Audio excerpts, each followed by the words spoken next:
السلام عليكم ورحمة الله.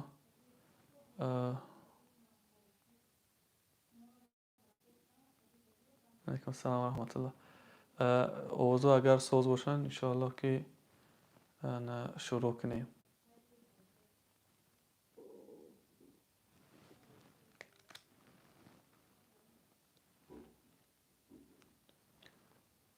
اوضاع ما رو میشنوی انشاءالله. اگر اوضاع ما میشنوی انشاءالله که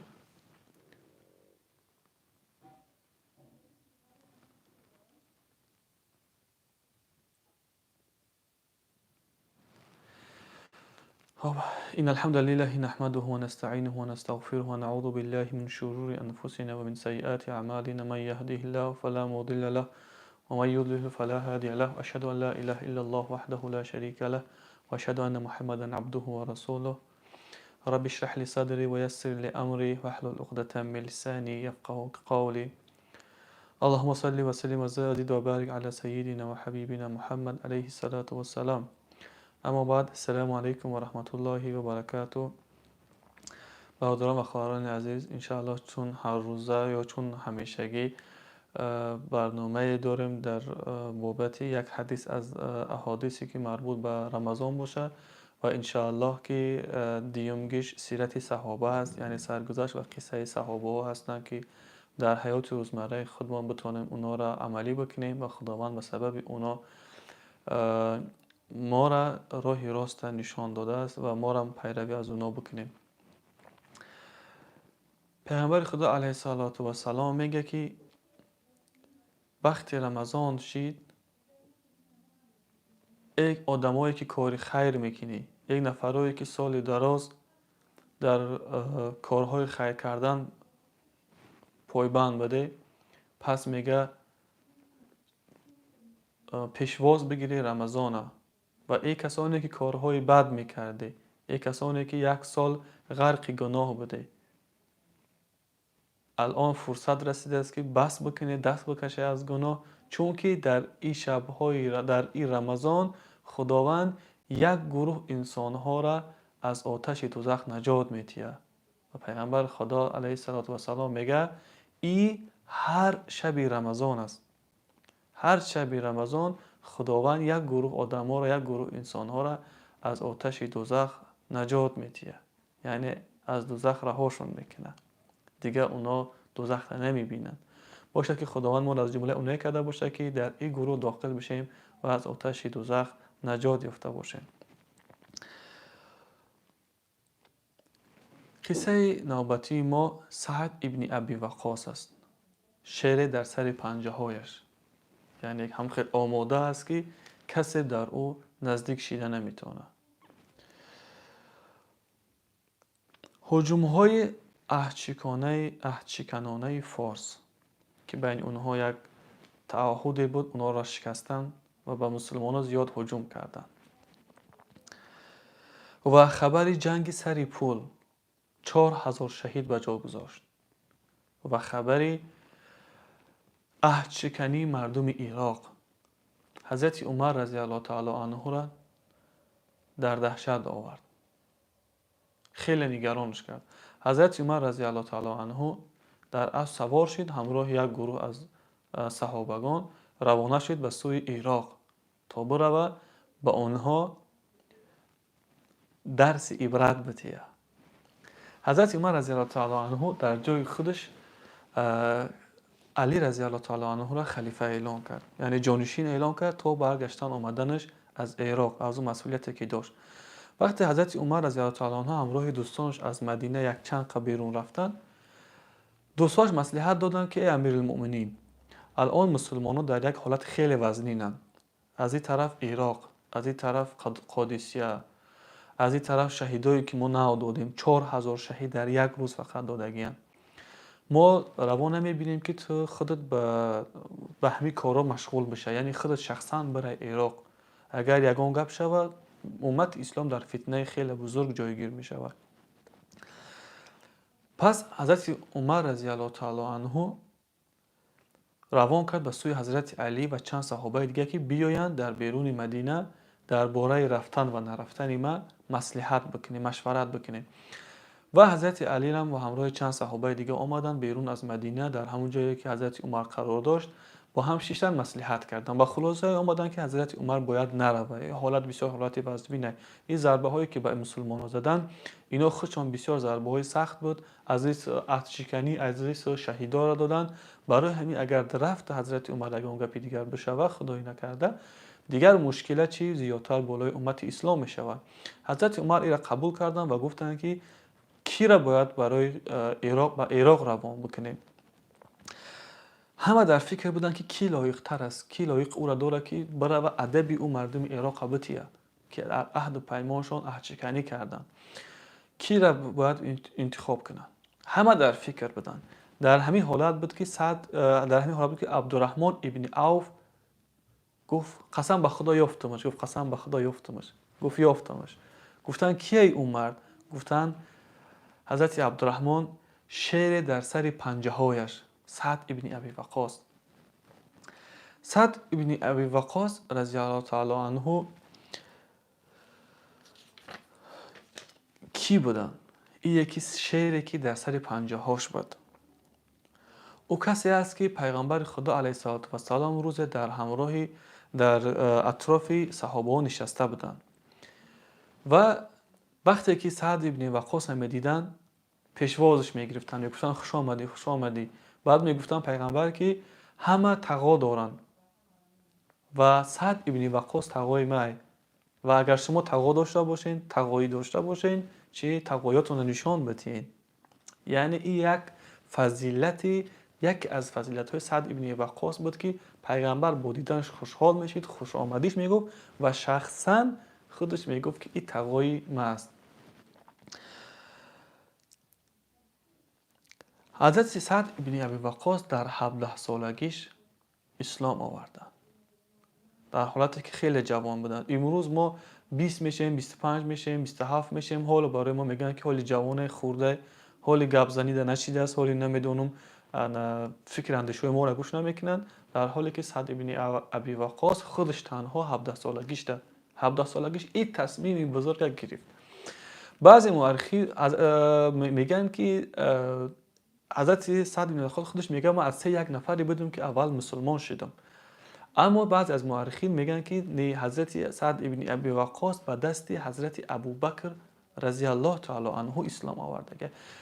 در عموم سعد ابن وقاص در صدر اسلام همون وقتی که اسلام داشت قدم های اولش میگذاشت خیلی مشکل بود، خیلی دشوار بود، از این فشار، از این تهدید، از این تحقیری که در ضد مسلمانان بود، همه اینا را چی پس سر کرد در سن چی در سن 17 سالگیش و با اسلام چیکار کرد؟ مشرف شد. بزرگی هایی که سعد ابن ابی وقاص داشت. سعد ابن ابی وقاص اولین نفری هست که در راه خدا تیر داختگیه و اولین نفری هست که به سوی او در راه خدا تیر داختگیند. یعنی در همین اسلام اولین نفری که برای کلمه خداوند بالا دانستند تیر داختگی است سعد ابن ابی وقاص است. و تا روز قیامت هر کی تیر میپرتاوه اجر او را در اجر سعد ابن ابی وقاص قرش میشود. یعنی که از اجر او سعد ابن ابی وقاص هم ان شاء الله که میسر به اون میشود. این یکی فضیلتش بود. دیگه فضیلت خیلی بزرگی که سعد ابن ابی وقاص داشت در غزوه احد بود.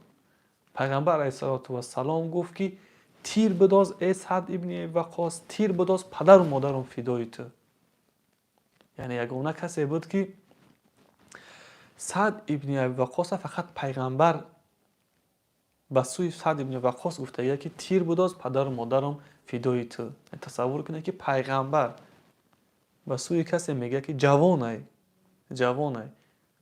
و از طرف حضرت عمر حضرت ابوبکر نه به سوی مخصوص سعد ابن وقاص تیر بداز ای سعد که پدر و مادرم فدای تو. تصور کنه که پیغمبر میگه پدر و مادرم فدای تو. حضرت علی رضی الله تعالی عنه میگه ما در طول حیاتم کسی را نشنیدم که پیغمبر گفته باشه که پدر و مادرم فدای تو بجز سعد ابن ابی وقاص. پیغمبر فقط به همین نفر گفت. حضرت سعد ابن ابی وقاص دو تا سلاح داشت. دو سلاح داشت که خیلی سلاح‌های با قوت بودن. یکم سلاحش تیرش بود. تیرش کج نمیخورد. هر چیزی را نشان میگرفت میزد، تیرش به هدف میرسید. این چیش بود؟ سلاح سختش بود. دیوم سلاحش دعاش بود. سعد ابن ابی وقاص هر کی را دعا میکرد دعاش قبول میشید. این از همون جا بود که پیغمبر خدا علیه السلام در جمع صحابه گفتن که بار اله ها گفت تیری سعد را به نشان برسان و دعایش را مستجاب. برای همین سعد ابن ابی وقاص هر دعایی که میکرد خداوند دعاش قبول میکرد. هر تیر میانداخت تیرش به هدف میرسید. حضرت سعد ابن ابی وقاص در وقت خلافت حضرت علی یک نفر آمد بسیار دشنام و حقارت نسبت حضرت علی کرد. اون قضیه که بین حضرت علی و بین معاویه و اینا بودن. سعد ابن وقاص گفت ای مرد، گفت از این گپات بر بگرد. گفت تو دیگه گپا را نگو. چی گپی هست که در حق یار پیغمبر علیه السلام و اهل بیت میکنی؟ اون مرد باز به حقارت دوام داد. سعد ابن وقاص گفت که مرا مجبور نکن که در حق تو دعای بد بکنم. اون مرد خندید گفت که چیکار از دستت میوه بکن. گفت گویا تو پیغمبر شده باشی. سعد ابن وقاص خونه‌اش رفت، طهارت کرد، دو رکعت نماز خواند و دست به دعا برداشت. گفت خدایا، گفت خودت گفت شنونده ای، خودت شنویدی که این نفر به یاران محمد علیه السلام حبیب چی گپای بد گفته و از این گفته‌هاش بر نمیگرده. خدایا اگر مقصدش در واقع همین گپای غلیظ باشه، قدرت در اون نشان بده. میگه دیری نگذشت، یکی از خانه‌های همین انصار در مدینه یک شتر از خانه هوشید، مثل دیوانه‌وار به هر طرف میدوید، به هر کس هجوم میکرد. میگه در میان مردم گویا یک نفر میکوفت. تو همون مرد پیدا کرد، زیر پاش کرد، به قتل رساندش. این دعای همون کی است؟ سعد ابن ابی وقاص است. خیلی مرد سخاوتمند بود. درست که مال و ثروت خیلی زیاد داشت، البته با طریق حلال. سعد ابن وقاص یکی از نفرایی بود که هیچ وقت لقمه‌ای که در او شبهه می بود او را نمیخورد. همه مبلغی که به دست آورد 100% مطمئن بود که پول حلال بود. بعد به اون تجارت یا به اون پول دست میزد. سعد ابن وقاص در مکه اگر خطا نکنم بیمار میشود. بیماریش کمتر طول میکشه. در اون وقت سعد ابن وقاص فقط یک دختر داشت، دیگر فرزندی دیگر نداشت. پیغمبر علیه السلام نزدش میاد به عیادتش، میگه ای پیغمبر من مال ملک زیاد دارم، بیا از 3 حصه مال ما در راه خدا خیر کنم. مثلا من اگر بمرم مال زیاد دارم، یعنی از 3 حصه تقریبا 70 چند فایز مال ما در راه خدا صرف کنم. پیغمبر صلی الله علیه و سلم گفت نه این زیاد است. گفت بیا نصف مال من در راه خدا صرف کنم. برای یک دختری ما گفت این مال زیادی است. پیغمبر صلی الله علیه و سلم گفت نه اینم حالم زیادی است. گفت از 3 یک حصه یعنی 30% مال ما در راه خدا صرف کنم. بعد پیغمبر خدا علیه و سلم گفت که این هم حالم زیاد است اما خوب است. چون که گفت پیغمبر علیه و سلم بهتر برای تو اون است که برای باقی مانده نسلت یک مبلغ یک سومی بگذاره که بعد از تو به کسی احتیاج پیدا نکنن، دستی یاری به کسی دراز نکنن. برای همین خوب است که اول برای چی؟ برای خویشاوندات این مبلغ صرف کنی تا بعد تو سرسان و سرگردان نگردن. امروزا یکی از مشکلی که ما مسلمان‌ها داریم، خاصه مسلمانان تاجیکستان، مسئله میراث است که اکثریت وقت میراث به نسبت مردم ظلم میشه و نفهمیده میگیرن چیزا. بعضی ها از ترس مردم یا که از شرم مردم میگن مال ملک به فلان به که کلانی ما بخشیدیم یا که تو داری کلانی ما بخشیدیم، در حالتی که حلال ترین حلال ها در نزد خداوند این میراث است که خداوند از همه حلال ترینی که خداوند دوستش می‌داره این حلال چی است؟ حلال میراث است. اگر البته که به طریق حلال باشه. امروزه میراثایی که از منصبدارا ماشاءالله میگذارن، الله اعلم، خداوند عاقبت او کارا را به خیر بیاره. پیغمبر علیه السلام روز در جمع یاران نشسته بود، یک طرف نگاه کرده، گفت که حاضر نزد شما یک نفر از اهل جنت می آید. از اهل جنت. تصور کنید یه آدم زنده است میگن که ای جنت های. سبحان الله، عزیز نعمت بزرگ هسته. آدم زنده، پیغمبر علیه الصلاه و السلام که و ما ینطق عن الهوى این هو الا وحی یوحى. پیغمبر خدا علیه الصلاه و السلام از سوره الله ذوالجلال در سوره نجم میفرماید که این پیغمبر شما از هوا صحبت نمیکنه، از پیش خودش حرف نمیزنه، با تحقیق که برای او وحی نازل میشه که او یا که الهام میشه که او سخنها را بگه. این پیغمبر میگه یک نفر از اهل جنت نزد شما میآید. میگه دیر نگذشت که سعد ابن ابی وقاص آمد. تصور کنید آدم زنده است و چیکار میکنه؟ حکمش جنتی است. عبدالله ابن عمرو از سعد ابن ابی وقاص طلب میکنه که برای ما در خداوند وصل شدن ما نصیحت بکن. من چه خیلی بتونم که به خداوند بپیوندم، تمام عمرم خدا و رسول باشه. با وجودی که او صحابه بودن، با وجودی که اونقدر ایمان داشتن، وقت ایمان و تقوای سعد میدیدن باز اونو حیرت زده میشیدن. بعد سعد ابن وقاص چی گفت؟ گفت قسم به خدا همون کاری که شما انجام میدی همون رو من انجام میتونم. یعنی نماز میخوانم، روزه میگیرم، زکات میتونم، حج میرم، هر کاری که شما انجام میدین من همون رو انجام میتونم، کار دیگه نمیکنم. بجز اونه که هر شب پیش از اونه که خواب میشم نسبت یگان مسلمان در دلم کینه و عداوت نمیگیرم. این مرتبه حضرت بین به کجاها رسیدن فقط به یک سبب. و کدام؟ پیش از خواب شیدنم به هیچ کس از مسلمان ها در دلم کینه نمیگیرم. او کینه را از دل دور میکنم، بعد خواب میکنم. بله، همین کس را عمر رضی الله تعالی عنه برای قادسیه اختیار کرد.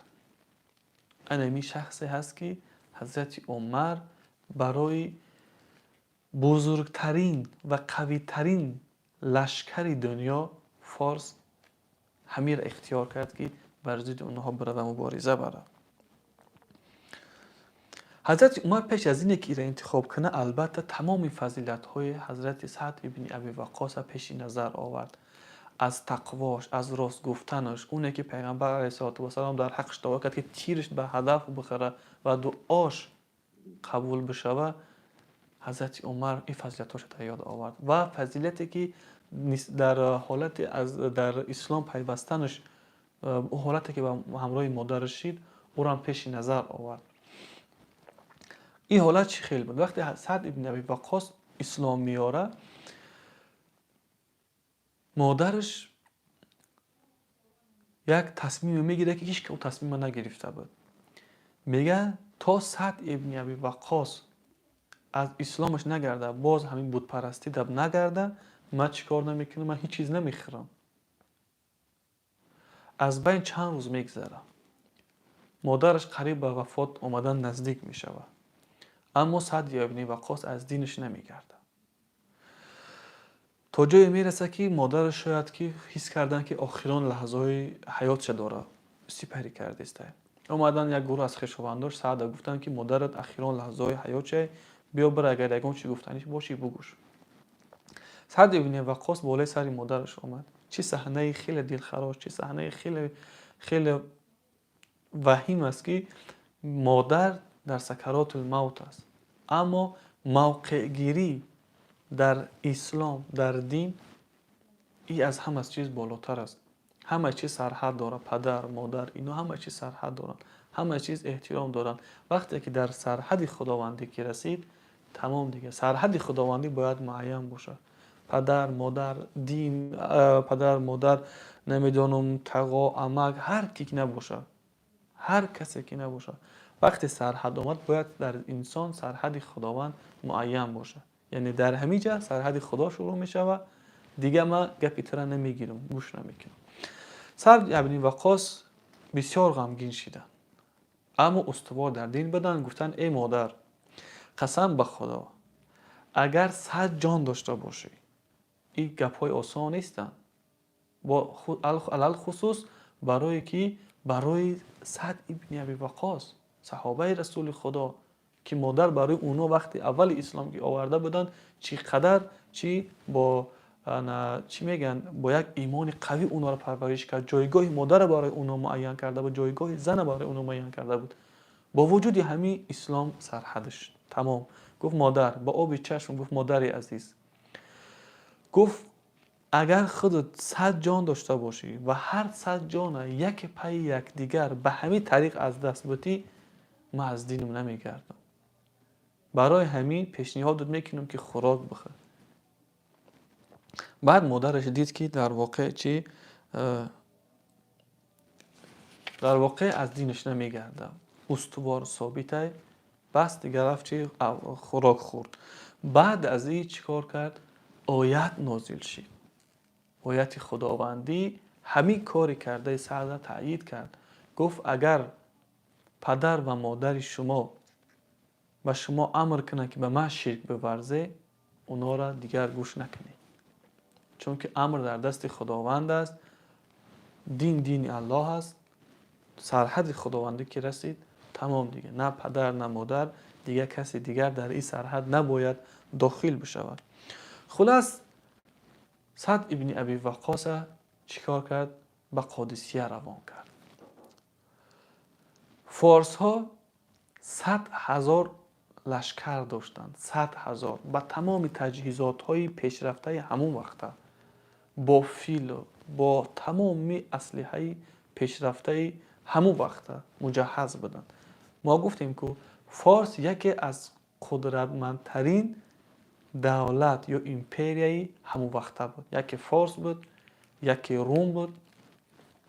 اینا چی امپریاهای خیلی وزنی بودند. فارس آمدن در میدان و سعد ابن ابی وقاص همراه صحابه کرام تعدادشون چند نفر بودند؟ 30,000 بودند. تقریبا 2 یا 3 مراتب از اونا کمتر بودند. اسلحه اینا به غرض از تیر نیزه همون شمشیر چیزی دیگه نداشتند. در معرکه هر دو روبرو شدند. پیش از اینکه در معرکه روبرو بشوند، حضرت عمر رضی الله تعالی عنه برای سعد ابن ابی وقاص یک نامه روان کرد. در اون نامه نوشته کرد که ای سعد، با ای که مردم تو را میگن تقای رسول الله، به ای فخر نکن. در نزد خداوند خش تباری نیست. با تقوا پرهیزگارتر در نزد خداوند او بالاتر است.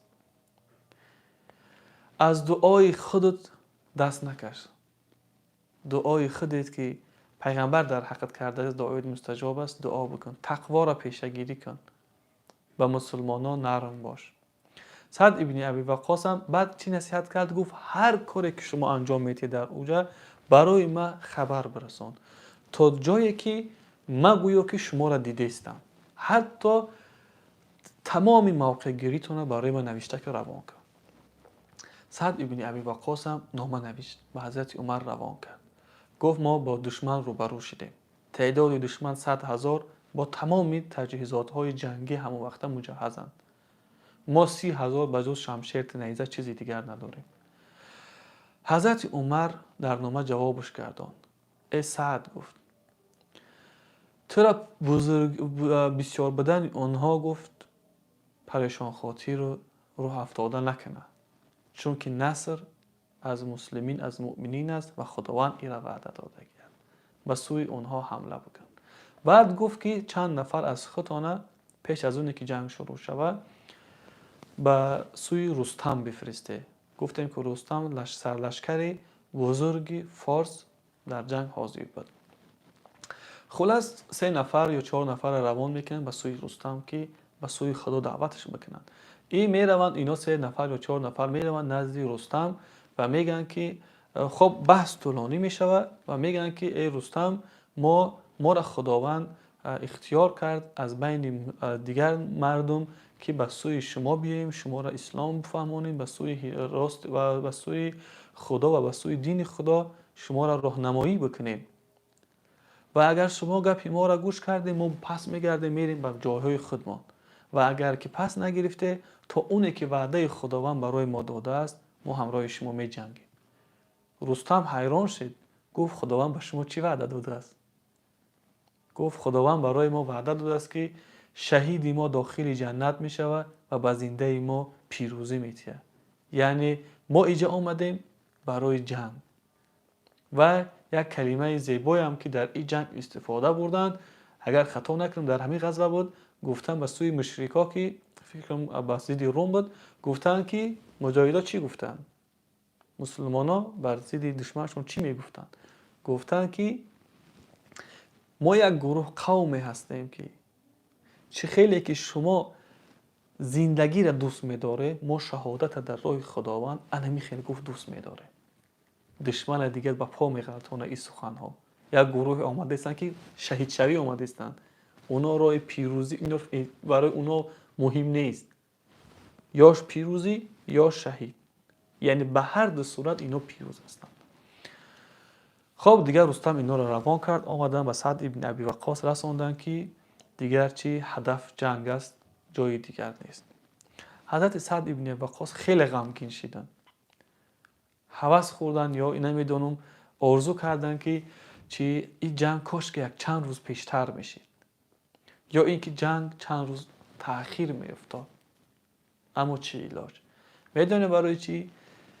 برای که سعد ابن ابی وقاص سبحان الله در همین وقت جان تنگی مسلمان ها، در همین وقت خیلی مهم برای آینده تمام امت اسلام، یک بیماری شدید که تنه حضرت سعد ابن ابی وقاص پری آوله شد. شیشته نمیتونست. کجا مانا در باره اسب شیشته و حمله کردن. پس بسم الله گفت از جاش خیست. مسلمان ها را جمع کرد. گفت که خداوند ما را وعده داده است که این زمین میراث میگیرند بنده های صالح من. به نام خدا توکل به خدا به دشمن حمله بکنه. مسلمان ها حمله کردند. سعد ابن ابی وقاص در بالای ایوانی که در یک خانه نزدیکی همین معرکه در همین میدان بود، در بالای همون ایستاد و درگو باز کنه، گفت چی تا من میدان جنگ ببینم. سعد ابن ابی وقاص با شکم زده میدان جنگ تماشا میکرد. پیروزی مسلمان ها، هجوم مسلمان ها را کنترل میکرد. سعد ابن وقاص از این خانه نمی ترسید که اگر خردترین عقب نشینی مسلمان ها به این میرسونه که سعد به قتل میرسونند. اما از این چیز نمی ترسید. بگیم در میدان جنگ بود. حضرت سعد ابن ابی وقاص همه این چیزا را به حضرت عمر نوشته میکرد که چی کار کردیم، کی حمله کرد، کی چی کار کرد، کی در کجا است.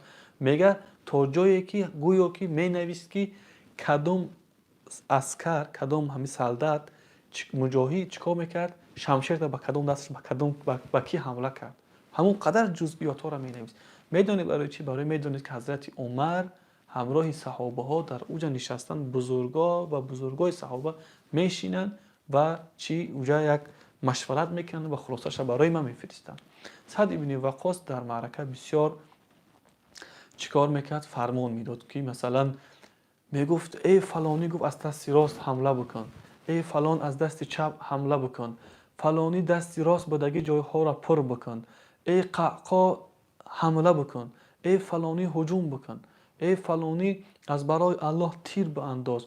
مجاهدان را همین خدل صدای بلند داشت که صحابه کرام چیکار میکردن؟ از آواز بلند سعد ابن وقاص باز چی الهام میگرفتن، باز قوت میگرفتن. همین به هر یک چیز حمله میگفت بکنین، هجوم بکنین، تا جای آمدن رسیدن که سرلشکری فارس رستم به قتل رساندن و چی مشرکین عقب نشینی کردند. بعدا مسلمان ها پیروز شدند. در اینجا انشاءالله که قصه نوبتی امروز را به پایان برسانیم و فردا حضرت سعد ابن ابی وقاص همراه سلمان فارس از پیوندای پیغمبر بگیم علیه السلام که پیغمبر گفتن که سلمان از اهل بیت ماست، گفتن سلمان از ماست، از اهل بیت ماست. چه خیل از دجله گذشتن در او دریایی که بسیار مثلا پرشور و خوشون چی بود، چه خیلی ساق و سلامت گذشتن. چه خیلی یکی از اونها آسیب نرسید به اونها، چه خیلی روم شکست دادن. سعد ابن ابی وقاص در جنگ بین حضرت معاویه و حضرت علی موقعش چی بود و در کدوم سن سال از دنیا گذشت؟ ایره فردا اگر خداوند نصیب کرده باشه برای شما خواهیم گفت و الان پناه همه شما را به الله مهربان میسپارم. باشد که الله مهربان ذره هم باشه از این قصه ها برای خودمان عبرت گرفته باشیم و در زندگی هر روزمون بتونیم اونا را عملی بکنیم و خداوند روزه و نمازهای همه ما و شما را به درگاهش قبول کرده باشه. سلام علیکم و رحمت الله و برکاته. تا فردا.